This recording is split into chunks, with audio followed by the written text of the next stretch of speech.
A struggling waitress was fired for bringing her sick daughter to work. Didn't know her new boss walked in and changed everything. You left the floor for 30 minutes. 30 minutes?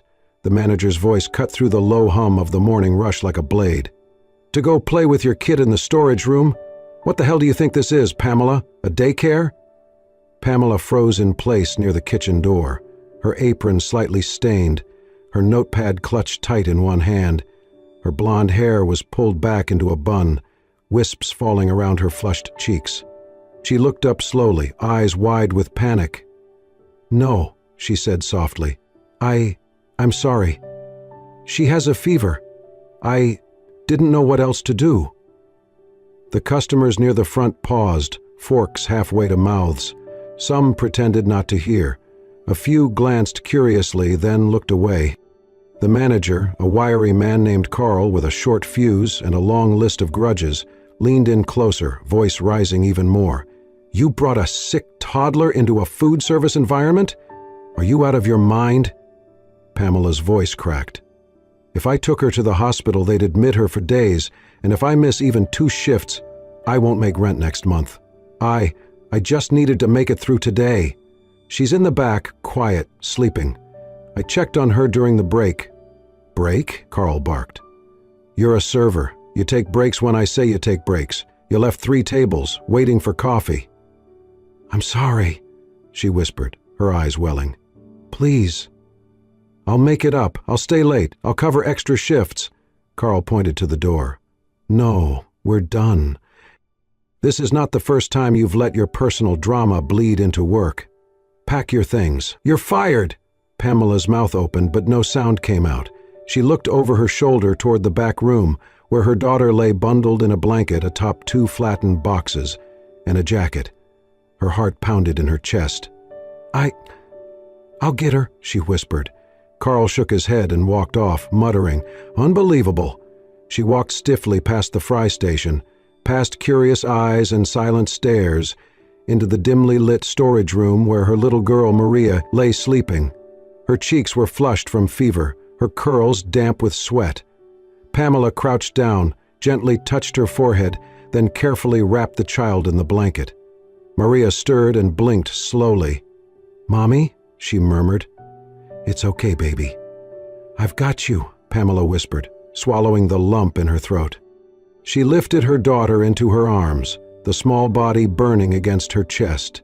As she stepped out the back door of the restaurant, the cold drizzle of morning rain turned heavier.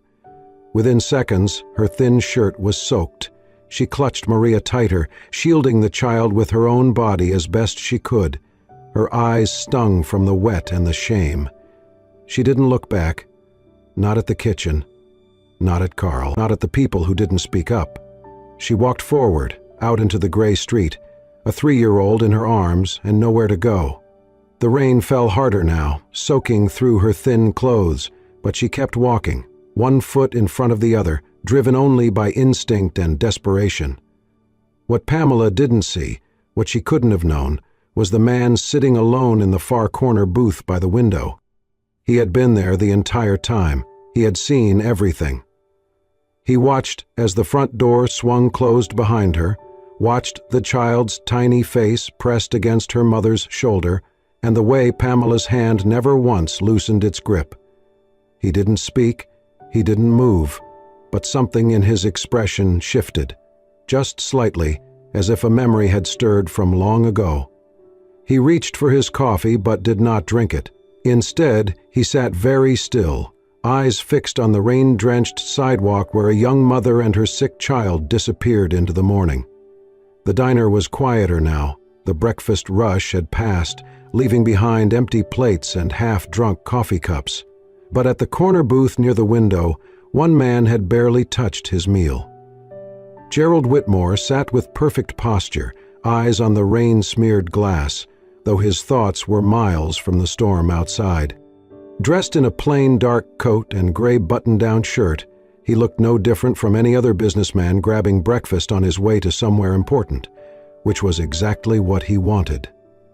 What no one knew, not the servers, not the cook, not the red-faced manager in the back room, was that Gerald was not just another customer. He was the new owner. The ink had dried only 3 weeks ago. His company, Whitmore Hospitality Group, had acquired the struggling diner chain in a quiet buyout. Now he was spending a month visiting locations, anonymously, observing their culture, their management, their values, or lack thereof. Today, this small suburban location had given him more than enough to think about. He picked up his coffee and took a slow sip, still staring through the window at the sidewalk where Pamela had vanished minutes earlier. He could still hear the way the manager had yelled at her, the cruelty in his voice, the way the room had fallen silent, yet no one had spoken up. The image of the young woman holding her feverish daughter would not leave his mind. Her eyes had said everything. Shame, fear, exhaustion. But also something else, something that hit Gerald harder than he expected. Restraint. Dignity. She had begged with her voice low, her posture still. She hadn't screamed. She hadn't cursed.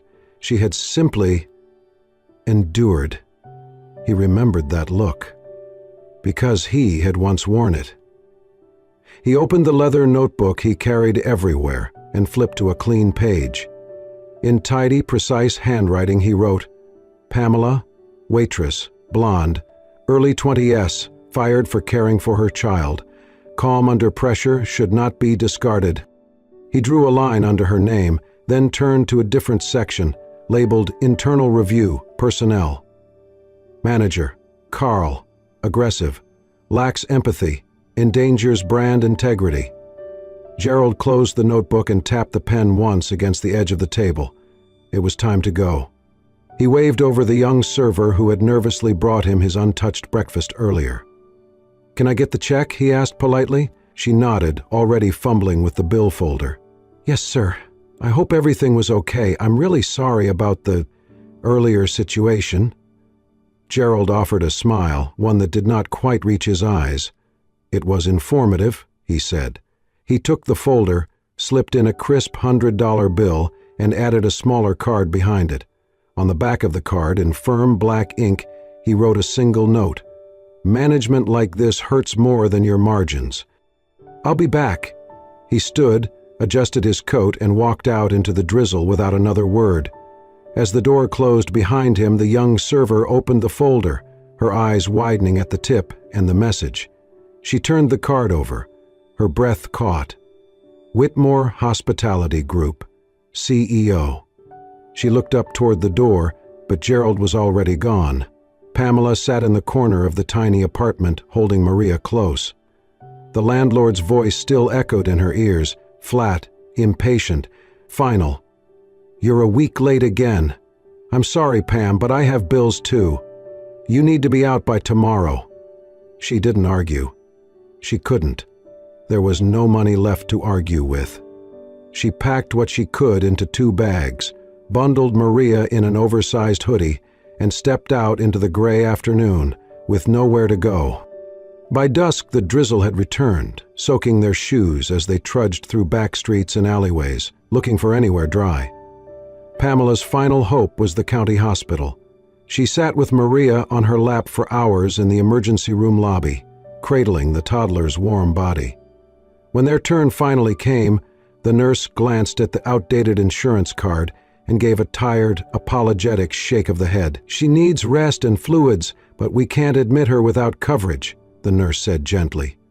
Do you have a place to stay? Pamela stared at the floor. Outside, the rain came harder. They wandered aimlessly for a while until the buildings thinned and the sidewalk gave way to parked cars and closed storefronts.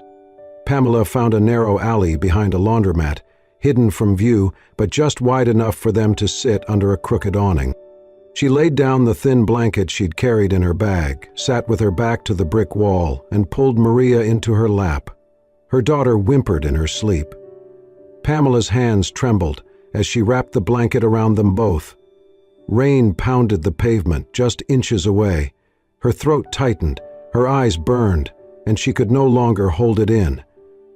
I'm sorry, she whispered, barely audible over the storm. I've done everything I could. I really tried, baby. Maria stirred, opened her eyes slowly, and in a soft, sleepy voice said, It's okay, Mommy. I don't need anything, just you. Pamela's heart shattered. She buried her face in her daughter's damp hair, crying silently, her shoulders shaking with the weight of every failure she had carried for years. Then came the headlights. A sleek black car pulled to the curb just outside the alley. Pamela flinched, clutching Maria protectively, unsure if they were about to be told to move again. The driver's side window rolled down, and there he was, the man from the diner, Gerald. He looked directly at her, not with pity, but with quiet recognition. "You need a place to get warm," he said. His voice was calm, even. "Please, get in." Pamela hesitated. Her instincts screamed to be cautious, but her arms were going numb, and Maria's fever had returned. She looked at Gerald one more time. There was something steady in his eyes, no agenda, no judgment. She nodded. Inside the car, warmth enveloped them immediately. Pamela sank into the seat, still holding Maria tightly. Gerald didn't speak right away. He simply turned the heat on high and handed her a clean towel from the back seat. "Thank you," she murmured. They drove in silence for several minutes. Finally, Gerald said, "I remember you, from the diner." Pamela stiffened. "I'm sorry you had to see that," he shook his head. "I'm not." She looked at him, surprised. He continued, "I saw a woman doing everything she could to protect her child. That's not something to be ashamed of." Pamela exhaled slowly. "I didn't mean to cause trouble. I used to be in school, college actually, business major. I had plans, internships, even a scholarship. But then I met someone, thought he cared, got pregnant. He left. My parents cut me off, said I ruined everything." She stared out the window. "I chose my daughter. I chose to keep her. And after that, nothing was the same. I've done everything from cleaning offices to selling cupcakes on sidewalks. But it's never enough." Gerald was quiet for a long time. Then he spoke. "I was raised in a state facility, bounced from group home to group home. No one wanted a boy who kept to himself and didn't know how to smile. I learned early how easy it is to be forgotten." Pamela turned to look at him. He met her gaze and said quietly, "I know what it feels like to be invisible." Gerald pulled the car into a parking lot under a covered awning and turned off the engine. The rain tapped gently on the roof. "I've built everything I have by watching people like you," he said. "People who refuse to give up, who endure quietly." He looked down at Maria, now asleep in her mother's arms, then back to Pamela. "I see myself in you," he said, his voice softer now.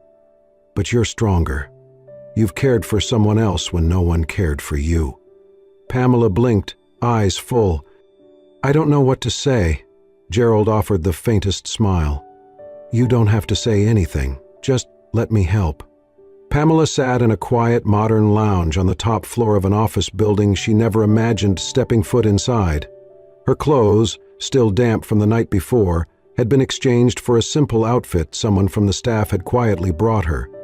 Maria, finally resting comfortably, was in a nearby room, wrapped in a blanket and watching cartoons on a tablet. She held a paper cup of tea, hands wrapped tightly around it, more for comfort than warmth. Across from her sat Gerald, still dressed neatly, his expression unreadable but not cold. He placed a folder on the table between them. "I want to offer you a position," he said, his voice even and direct. Pamela blinked.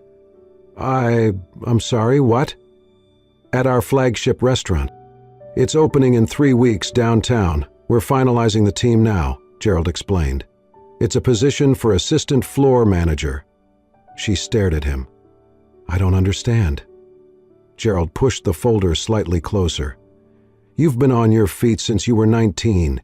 You've led without being given a title, solved problems without training, handled pressure no job description could prepare you for. That's more than half the candidates I've interviewed."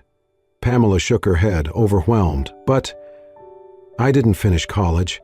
I haven't worked anywhere fancy, and yesterday I was fired in front of a room full of strangers." He nodded. "I saw what happened, and what I saw wasn't someone who got fired. I saw someone trying to hold it all together, who didn't fold under pressure, who stayed composed even when humiliated. You chose to protect your daughter. That's leadership." She looked down at her tea, emotions rising again. "I've made a lot of mistakes," she said quietly. "So have I," Gerald replied. "But mistakes aren't the measure of someone's worth. What they do next is." He opened the folder for her. Inside was a formal job offer, salary, schedule, benefits, full training provided. It was typed neatly, professional, and real. "You'd start as a manager in training," he continued. "We'll mentor you, get you certified. But this position isn't a test. It's trust." Pamela couldn't speak. Her eyes filled before she could stop them. She reached out, fingertips brushing the top of the page. "This is," she whispered. "It's more than a job." Gerald leaned back slightly, folding his hands in front of him. "I'm not giving you this because I feel bad. I'm offering it because I believe in potential. And I believe in you." Pamela stared at the contract for a long moment, her hand shaking as she finally lifted the pen he had placed beside it. "I don't think anyone's ever believed in me like this before," she said, voice breaking. Gerald's tone softened. "Well, now someone does." She pressed the pen to the paper, her name forming in slow, careful strokes. It wasn't just a signature, it was the start of a new chapter, one she had almost given up hoping for.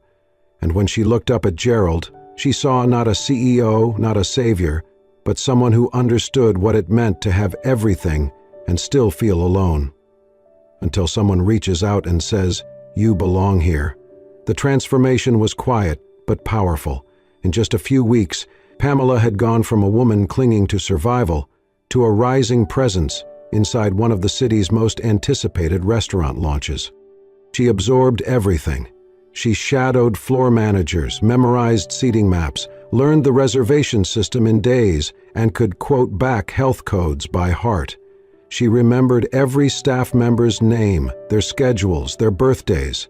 When a shipment arrived late or a vendor got the order wrong, she didn't panic. She solved the problem before anyone above her had to ask. Word spread quickly. "She's not just smart," the executive chef said during one staff meeting. "She listens and she leads." And she did. Her tone was never harsh, her instructions always clear. Staff followed her not because of her title, but because she moved with purpose and treated everyone with respect. Gerald watched it all from the background. He never hovered, he never interfered, but he saw how Pamela stayed late to help new hires, how she returned every extra uniform that came in slightly stained because someone else might need it more. He also saw the moments no one else did, how her eyes drifted to her phone every afternoon at 3:30, checking for the daycare pickup message. How she once missed a team dinner because Maria had a cold. How she always packed 2 snacks in her purse, just in case. So Gerald made quiet arrangements. He ensured Maria had a full scholarship to one of the best nearby Montessori programs.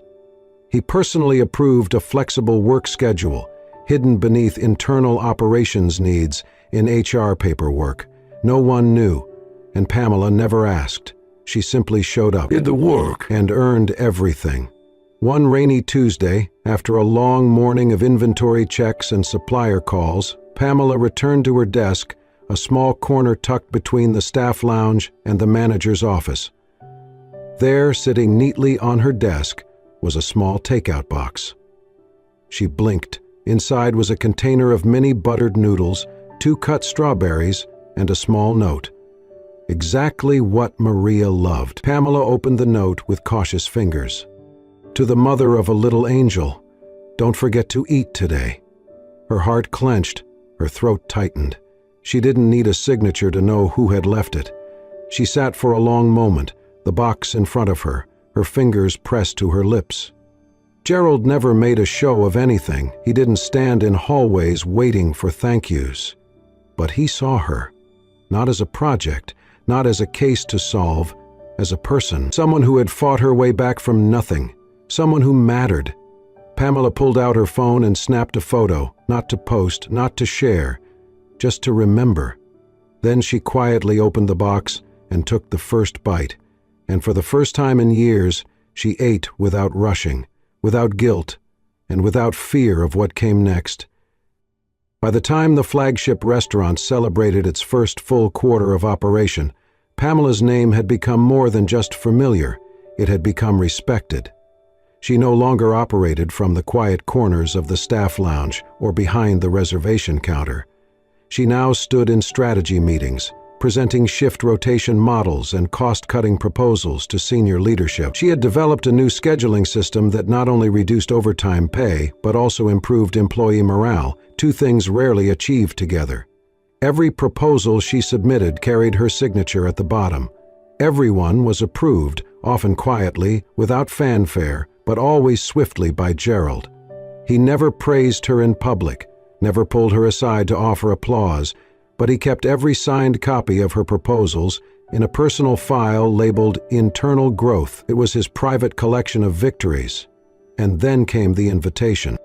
Pamela was asked to be a keynote speaker at a national culinary industry conference. The theme was Leadership Without a Title, and someone had nominated her anonymously. She said yes. The night before the conference, she sat at her kitchen table with Maria, who was now healthy and thriving in preschool. The little girl drew pictures on a napkin while Pamela practiced her speech under her breath. Maria looked up and said, "Are you going to talk about being brave, Mommy?" Pamela paused, then smiled. "I think I am." The next morning, in a packed ballroom filled with restaurateurs, chefs, investors, and students, Pamela stepped onto the stage in a simple navy blue dress and heels that still felt foreign. The spotlight was bright. The silence before she spoke felt deafening. She took a breath. "I was fired for bringing my daughter to work," she began. A murmur of surprise rolled through the audience. "I didn't do it to be careless. I did it because she was sick. I couldn't afford to miss a shift and I had no one else. I was told I was unprofessional, that I was a distraction, that I didn't belong." She paused. "But someone saw something different. Someone offered me a chance, not because they felt sorry for me, but because they believed I had more to offer." She told her story not with bitterness, but with clarity. She spoke about the struggle of single motherhood, of second chances, of working twice as hard to be seen half as much, and how, now, she was leading a team in one of the fastest-growing restaurant groups in the country. When she stepped down from the stage, the room rose to their feet. The video was shared online. Within days, she was in trade publications, on food industry podcasts, and invited to speak at universities. Headlines read, "From fired waitress to F&B rising star, Pamela Wren, the face of second chances." But while Pamela was stepping into the spotlight, Gerald found himself doing something he'd avoided for years, speaking publicly. For nearly a decade, he had declined every interview request, avoided the press, and let the company's brand speak for itself. But after Pamela's story went viral, the calls became persistent. Finally, he said yes. In a rare media appearance at a leadership forum, he sat on stage beside other CEOs, fielding questions about expansion, innovation, and internal culture. Then came the inevitable. "Mr. Whitmore, you've been praised recently for hiring someone who was publicly fired for bringing her child to work. Why did you take that risk?" Gerald didn't flinch. "I didn't hire a mother," he said. "I hired a leader." The room went still. He continued, "I hired someone who showed resilience under pressure, who refused to let circumstance define her, and who now leads with empathy because she knows what it's like to be invisible. What makes me proud isn't her title. It's the fact that her daughter will grow up knowing her mother didn't just survive. She rose." Pamela sat in the front row of the audience that day, wearing a gray blazer and soft eyes full of emotion. She had heard many things in her life, accusations, assumptions, dismissals. But this was the first time she had heard her truth spoken aloud by someone who had once been silent. Her hands trembled in her lap. She blinked fast. But the tears came anyway, not from pain, from pride. The invitation had come in a simple email. If your schedule allows, I'd like you and Maria to accompany me on a site visit to Seabrook. It's a short trip, but I think you'll both enjoy it." Pamela read it twice, then again. It would be her first time leaving the state in over 5 years, and her first time on a plane with her daughter. She packed carefully, nervously.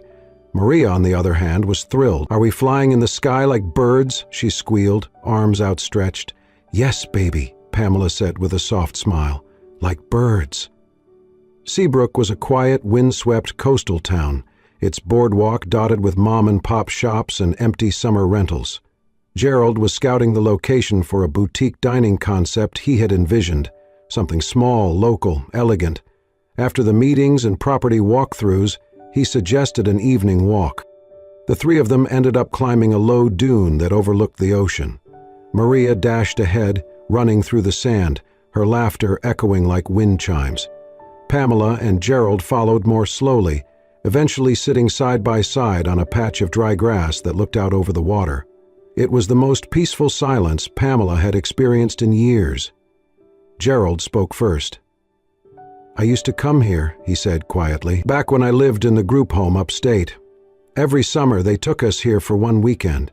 We never went in the water, though, just walked along the beach." Pamela turned to him, surprised. He wasn't looking at her. His gaze was fixed on the horizon. "I used to collect shells," he continued, "pretended they were jewelry. I'd set them out on a towel and tell the others they were for sale. I guess I hoped someone, some nice couple walking by, would see me and decide they wanted a kid like me." Pamela didn't speak. She simply reached down, picked up a smooth white shell, and placed it gently in his hand. Gerald looked at the shell, then at her, and for once didn't hide. They sat that way for a while, just listening to the waves. Back at the hotel that night, Maria was unusually quiet. She sat at the little desk in their suite, threading something through a string with serious focus. Gerald passed by on his way to set down some files, then paused. On the table in front of Maria was a handmade necklace, roughly looped, slightly uneven. Strung along the cord were tiny seashells. Gerald knelt down beside her. "Is that for your mom?" he asked gently. Maria shook her head. "No, it's for you," he blinked. "For me?" She nodded, handing it to him proudly. "Mama says when someone shares a real memory, it means they're important, so I wanted you to have something special too." Gerald took the necklace in his hands. It wasn't polished, it wasn't perfect, but it was honest, and it was beautiful. He didn't say much, just smiled softly and placed it around his neck. He wore it the rest of the night, even during their dinner downstairs. When the maitre d' looked curiously at the shells, Gerald simply said, "Limited edition, very rare." That night, Pamela watched him from across the table as he leaned in to listen to one of Maria's endless stories. He looked lighter somehow, not younger, not different, just more whole. And for the first time, Pamela didn't feel like she was rebuilding her life.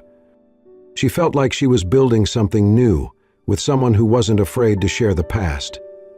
Months passed, and what had once felt impossible now lived in the rhythm of Pamela's every day. Under her leadership, the restaurant chain began to flourish in ways no one had predicted. Staff turnover dropped. Customer satisfaction soared. She introduced a mentorship program for hourly workers who wanted to grow, created flexible scheduling models for single parents, and developed an onboarding process that actually felt human. It didn't take long for the executive board to notice. And neither did Gerald. At the next quarterly meeting, he proposed the creation of a brand new role, one that had never existed in the company's long, numbers-driven history. Director of People and Development. He said the title slowly, then added, "And there's only one person I trust to build it." The vote was unanimous. Pamela accepted the offer in quiet disbelief, her voice trembling slightly as she shook hands with the board. And then, life continued. But it was different now. Not louder, not flashier, just fuller. Pamela still showed up early. She still packed 2 snacks in her bag for Maria, still took the train when she didn't have to. but her steps were no longer driven by fear or urgency. They carried the quiet confidence of someone who knew she belonged. Gerald, too, seemed changed.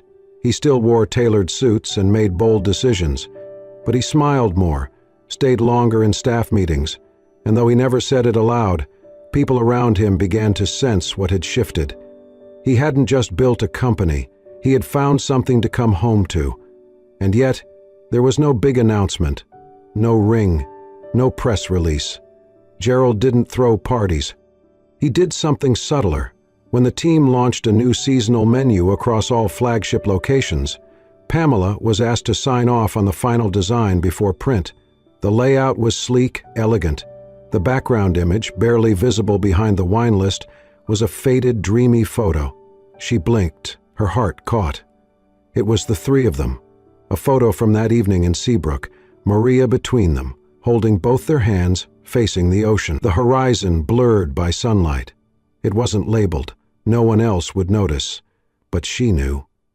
Later that evening, Pamela stood beside Gerald in the company's design studio. The proof pages spread across the table. She turned to him and smiled softly. "You didn't have to do this." He looked at the photo, then at her. "I wanted to," he said, then paused. "I've spent my whole life building something I thought would matter." Pamela waited, her hand gently brushing the edge of the page. "And it does," he added. "But thanks to you, I know what matters more." She didn't ask what. He didn't say, "I love you." He simply said, "You've given me somewhere to return to, somewhere real." At the flagship restaurant's grand reopening, a soft jazz band played as guests mingled beneath strings of warm lights. Donors, press, industry icons, all gathered to toast a success no one had seen coming. When the time came for opening remarks, Pamela was invited to the stage. She didn't walk alone. Maria joined her, in a soft pink dress and shiny shoes, proudly holding her mother's hand. Pamela stepped up to the microphone, took a breath, and began. "3 years ago, I was fired in front of a room full of strangers for trying to protect my child. That night I thought the world had shut its doors on me." She glanced at Gerald, who stood in the back of the room, arms crossed, eyes warm. "But some doors," she continued, "only open when you find yourself in places no one expects. Like the backseat of a stranger's car, in the middle of a rainstorm." Laughter rippled gently through the crowd. "But that stranger didn't stay a stranger," she said. "And what I found wasn't just a job or a second chance. I found dignity and belonging, and the courage to believe that my story didn't end in failure." She looked down at Maria, then back at the audience. "I stand here not because I did everything right. I stand here because someone believed I could still rise." The applause came slowly at first, then built until it filled the entire space. Gerald stayed where he was, watching the two of them on stage, the quiet pride in his chest louder than anything he could have said aloud. And when the lights dimmed and the speeches ended, the three of them stood together at the edge of the room, not defined by labels, not defined by roles, but by choice, by love that didn't need to be declared to be understood. No one said the word family, but everyone in that room felt it. Some stories do not end with grand declarations, but with quiet choices, the ones made every day, in rainstorms and boardrooms, in back seats and kitchens. Pamela didn't set out to change a company or a man's life. She just refused to give up. And sometimes, that's all it takes, to open a door that leads to everything. If this story moved you, if you felt even a flicker of hope, strength, or warmth, please subscribe to Soul Stirring Stories. Here, we honor the resilience of the human heart and celebrate the ordinary moments that lead to extraordinary love. Until next time, take care and never stop believing in second chances.